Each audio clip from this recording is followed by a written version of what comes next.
Hi అండి, అందరికీ నమస్తే. వెల్కమ్ టు మై ఛానల్ మనపల్లె రుచి. ఈరోజు మన వీడియోలో ఎంతో టేస్టీగా ఉండే టమాటా రైస్ని ఎలా చేయాలో తెలుసుకుందాం. దీనికోసం ముందుగా టమాటాలని, ఉల్లిపాయలని ఇలా చిన్నగా కట్ చేసుకొని పెట్టుకోవాలి. తర్వాత స్టవ్ పైన కడాయి పెట్టుకొని వేడయ్యాక కొద్దిగా ఆయిల్ని వేసుకోవాలి. ఆయిల్ కూడా కొద్దిగా వేడయ్యాక మనం బిర్యానీ ఆకుని వేసుకోవాలి. మొత్తం బిర్యానీ మసాలాలు మొత్తం వేసుకోవాలి. అలా అయితే మనకి టేస్ట్ అనేది రైస్ చాలా బాగుంటుంది. ఇలా ఈ మసాలాలు పచ్చివాసన పోయేంత వరకు మనం కలుపుకోవాలి.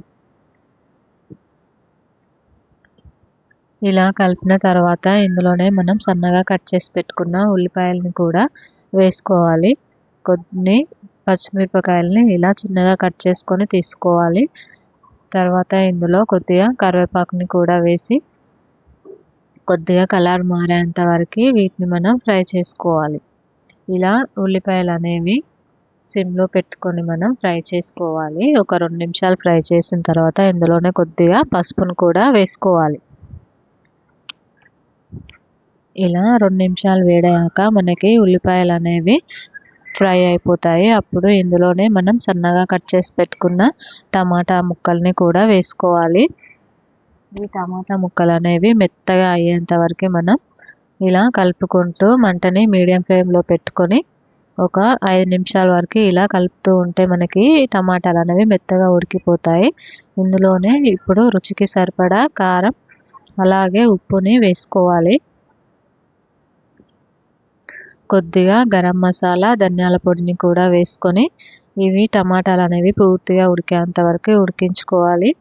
మీరు కావాలంటే టమాటాలని మిక్సీలో వేసి పేస్ట్లా చేసుకొని కూడా చేసుకోవచ్చు. చిన్నపిల్లలు ఎవరైనా ఇలా చేస్తే తినరు అనుకుంటే అలా మిక్సీ వేసి మనం మెత్తగా పేస్ట్ లాగా చేసి వేసుకోవచ్చు. ఇలా డైరెక్ట్గా వేయడం వల్ల కొన్ని టమాటాలు అనేవి అలాగే ముక్కలు ముక్కలుగా కనబడతాయి కదా.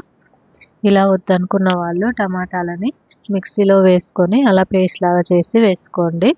ఈ టమాటాలు ఇలా మెత్తగా అయిన తర్వాత ఇందులోనే మనం ముందుగా ఉడికించి పెట్టుకున్న అన్నాన్ని కూడా వేసుకొని మసాలాలు మొత్తం ఈ అన్నంకి పట్టేలాగా ఒక 2 నిమిషాలు ఇలా కలుపుతూ ఉండాలి. అన్నం అనేది పొడి పొడిగా ఇలా విప్పుకొని వేసుకోవాలి.